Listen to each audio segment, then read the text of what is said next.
नमस्कार साथियों, स्वागत है आपका शॉर्ट हैंड की ऑनलाइन क्लास नव जागृति में।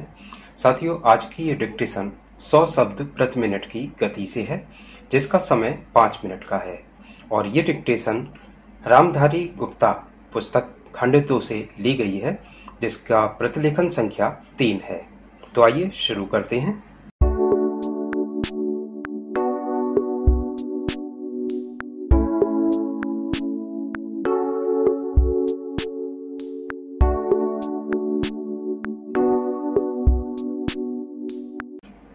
आइए आज हम अपने विचारों को उस दिन तक ले जाएं जब हमने गणराज्य की घोषणा की थी।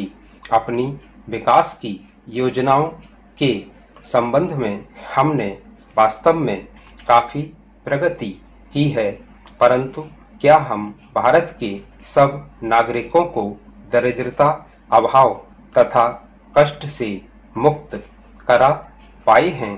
प्रकृति की शक्तियों को अपने अधीन करने और जनता के कल्याण के लिए उन्हें नियंत्रण में लाने की दिशा में भी हम आगे बढ़े हैं, किंतु हम यह नहीं भूल सकते कि कुछ महीने ही हुए हमें भारत के उत्तर पूर्वी प्रदेशों में भयानक बाढ़ का सामना करना पड़ा था, जिसके कारण यातायात के साधन छिन्न भिन्न हो गए और वहां की जनता को भारी हानि उठानी पड़ी।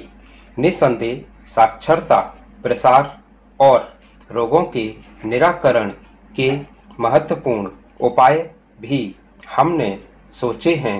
यद्यपि अभी भी देश के बहुत से भागों में निरक्षरता और बीमारी पर्याप्त मात्रा में दिखाई देती है। जन कल्याण की योजनाओं को हम बराबर आगे बढ़ाते रहेंगे, यह हमारा दृढ़ संकल्प है, इसमें संदेह नहीं किया जा सकता। इन योजनाओं के पूरे होने के संबंध में जो प्रयास अब तक किया गया है, उससे भी हमें असंतुष्ट नहीं होना चाहिए।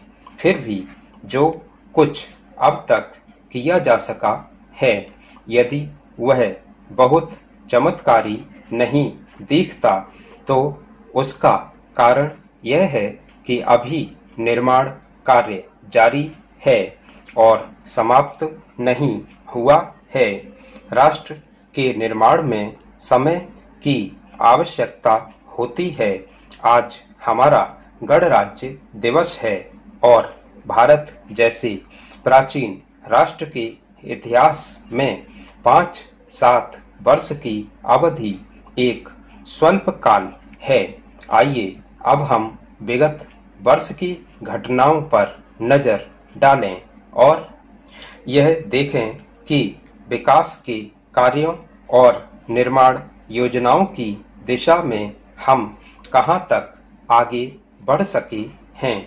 यदि मुझसे यह कहा जाए कि बीते वर्ष की घटनाओं का वर्णन मैं एक वाक्य में करूं, तो मैं कहना चाहूंगा कि संविधान में दिए गए निर्देशों के अनुसार हमने समस्त राष्ट्र के साधनों को ऐसे ढंग से जुटाना आरंभ कर दिया है, जिससे यह स्पष्ट हो जाता है कि भारत में कल्याणकारी राज्य की स्थापना का श्री गणेश हो चुका है।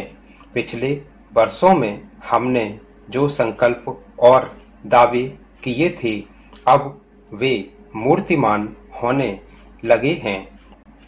इसलिए अब यह समझना कठिन नहीं है कि राष्ट्र किधर जा रहा है और आगामी 10 या 15 वर्षों में हम किस स्थिति में होंगे। महान नदी घाटी योजनाओं पर कार्य बराबर जारी है। इनमें से एक योजना भाखड़ा नागल योजना से बहुमूल्य पानी और बिजली पंजाब, पेप्सू तथा राजस्थान के भागों को मिलने भी लग गई है। दामोदर घाटी योजना से कुछ समय हुआ बिजली प्राप्त होने लगी थी और हीराकुंड, चंबल तथा दूसरी महान योजनाओं की भांति यह योजना भी यथेष्ट रूप से आगे बढ़ रही है। भाखड़ा नंगल योजना का प्रथम चरण समाप्त होने से अब यह स्पष्ट है कि इन महान योजनाओं के द्वारा देश में कितने महत्वपूर्ण परिवर्तन हो जाएंगे। लगातार नया सीखने के लिए नवजागृति यूट्यूब चैनल को सब्सक्राइब करें, प्रेस करें बेल के आइकॉन को सबसे पहले नोटिफिकेशन पाने के लिए। वीडियो अच्छा लगे तो लाइक करें, दोस्तों के साथ शेयर करें। Thanks for watching.